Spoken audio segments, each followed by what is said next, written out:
مطابق پاکستان کے authorised bureaucracy کے لوگ موجود تھے.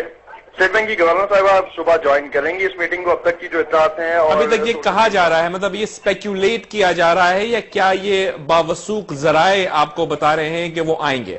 جی بالکل، باوثوق ذرائع ہی کے حوالے سے پتہ چل رہا ہے کہ اسٹیٹ بینک کی گورنر کل جوائن کریں گی ان ڈسکشنز کو، لیکن شوکت ترین صاحب کے حوالے سے ابھی تک کوئی چیز سامنے نہیں آئی ہے. تو کیا آپ کو یہ لگتا ہے کہ یہ وہ معمول کی انگیجمنٹس ہیں، ڈسکشنز ہیں جو کہ ویسے حکومت کی اور آئی ایم ایف کے درمیان ڈائلاگ کا سلسلہ یا ڈسکشنز تو ہوتی ہی رہتی ہیں، کیا یہ وہ ایک سلسلہ ہے یا کیا خصوصی طور پر وہ جو کیش انجیکشن کی تلاش ہے پاکستان کو اس حوالے سے یہ مذاکرات ہو رہے ہیں؟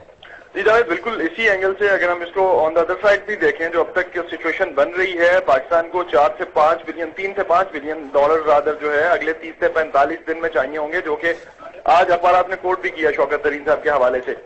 اسی کے اگر ہم بیک اپ پلان کے لیے جاتے ہیں جس پہ جانا نہیں چاہ رہے، جس طرح سے شوکت ترین صاحب نے کہا کہ that can be a plan B I M F کے پروگرام کے لیے جانا، لیکن پیرالل ڈسکشنز ڈیفینیٹلی چل رہی ہیں تاکہ اگر ورسٹ سینیریو میں ہمیں آئی ایم ایف پروگرام میں جانا پڑتا ہے تو ہمارے پاس بیک اینڈ پہ ہوم ورک جو ہے وہ سارا ہو چکا ہو اور جو ریکوائرمنٹس ہیں وہ ہم تب تک پوری کر چکے ہوں. جو بھی ایجنڈا فالو کیا جائے گا، کیونکہ ڈیفینیٹلی آئی ایم ایف کا اپنا ایجنڈا ہے، آئی ایم ایف کا اپنے پروگرام کے اکارڈنگلی کچھ آپ کو ریفارمز کی ضرورت ہے، جس میں obviously ہمیں ریئل اسٹیٹ سیکٹر میں ٹیکس جو ہے وہ دیکھنے میں مل سکتا ہے، ایگریکلچر سیکٹر میں آپ ایز سچ آج کی جو آپ گہری نظر رکھے ہوئے تھے صورتحال پر، آپ یہ کہہ رہے ہیں کہ شوکت ترین صاحب یا شمشاد اختر صاحبہ جو ہیں وہ ان مذاکرات میں شامل نہیں ہوئی، اگر ہوئے بھی ہیں مذاکرات تو یہ غالباً آفیشیل لیول پر کوئی انٹریکشن تھی. Is this correct؟ بالکل آفیشیل لیول پہ مذاکرات یہ ضرور ہوئے ہیں. ہائی آفیشلز کے پارٹیسپیٹ کرنے کی خبریں خاصی حد تک میڈیا میں سرکولیٹ کی جا رہی تھیں، لیکن ایسا جو ان کی پریزنس یہاں پہ دیکھنے میں نہیں آئی. اور جو بھی ہوا یہ ہائی آفیشل سے مراد مطلب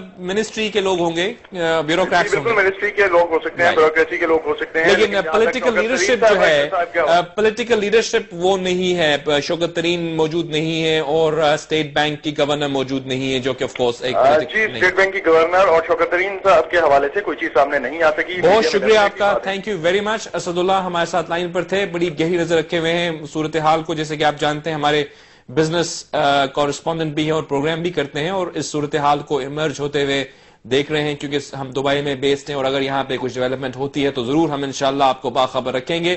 فی الوقت ان کے بقول شوکت ترین صاحب اور یا پھر شمشاد اختر صاحبہ موجود نہیں تھی ان ڈسکشنز میں. اگر یہ ہوئی یہاں پہ اور کس حد تک ان ڈسکشنز کا مقاصد کیا ہیں، یہ ہم آئندہ آنے والے دنوں میں آپ کے سامنے نیوز کے ذریعے بھی لیتے آئیں گے. اور ہنا ربانی کھر نے ہمیں یہ بتایا کہ ان کی ڈسکشن یعنی ان سے مراد ان کی حکومت کی ڈسکشن آئی ایم ایف سے ہوتی رہتی ہیں اور غالباً یہ معمول کا حصہ بھی ہو سکتی ہیں. بہرحال پاکستان کی اکنامک سچویشن جو ہے، اقتصادی صورتحال کو ہم زیر بحث لاتے رہیں گے اس پروگرام میں بھی، اور انشاءاللہ آئندہ بھی آپ سے بات ہوتی رہے گی.